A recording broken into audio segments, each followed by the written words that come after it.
In this video, we're going to show you how to install the master cylinder reservoir cap on your Ford Mustang located underneath your hood.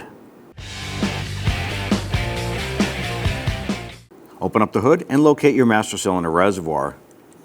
Turn that cap counterclockwise, lift it up. I'm going to set that aside.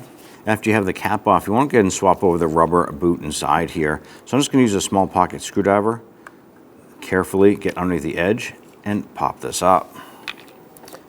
Take a new cap, put this inside, and just make sure it goes underneath the little retainer tabs in there.